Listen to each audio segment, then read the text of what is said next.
আসসালামু আলাইকুম ওয়া রাহমাতুল্লাহি ওয়া বারাকাতুহু। নাহমাদুহু ওয়া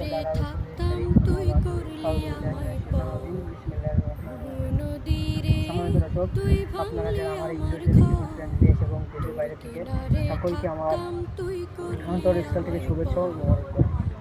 আমি আপনাদের সামনে আসছি কিছু আল্লাহ তাআলার নিয়ামত এবং আল্লাহ তাআলার যে কত নিয়ামত বান্দা সেটা কীভাবে শুকরিয়া আদায় করবে সেটা বান্দা নিজেও না শুকরিয়া বলে এবং লেখে বোঝাইতে পারবে না। যেরকম দেখতে পারেন অধিকাংশ মানুষ বাংলার এখন আগে ছিল 18 কোটি বয়স, এখন কতটাই না, কিন্তু বাঙালি এমন কোনো লোক নাই পদ্মা সেতু চিনে না।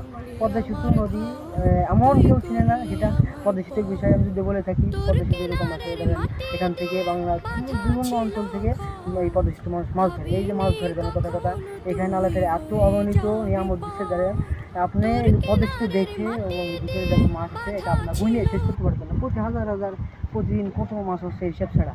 আর এই নদীর পরে অবস্থিত আছে আমাদের বাংলাদেশের ঐতিহ্যবাহী পদ্মা সেতু, সবাই জানেন। আর আমি এখন অবস্থিত আছি, এটা হলো মুন্সিগঞ্জ হাসাইল নদীর পাড়। এখানে আলহামদুলিল্লাহ এখানে বাংলা বিভিন্ন জায়গা থেকে এই নদীর ভিউ, যে নদীর সুন্দর একটা দৃশ্য বিভিন্ন বাংলার বিভিন্ন স্থান থেকে দেখতে আসে এই পদ্মা নদী। আর আমাদের কাছে খুবই নিয়ামত যারা আমরা দেখতে পাচ্ছি, এমনও লোক আছে যারা এই পদ্মা নদী দেখে নাই। এই জন্য আল্লাহ পাকের শুকরিয়া এবং আল্লাহ প্রতি রাখেও শুকরিয়া, আমরা এই যে আমাদের তারা দেখার সুযোগ করে দিচ্ছে।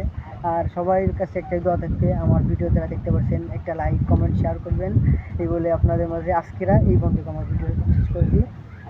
আসসালামু আলাইকুম ওয়া রাহমাতুল্লাহ।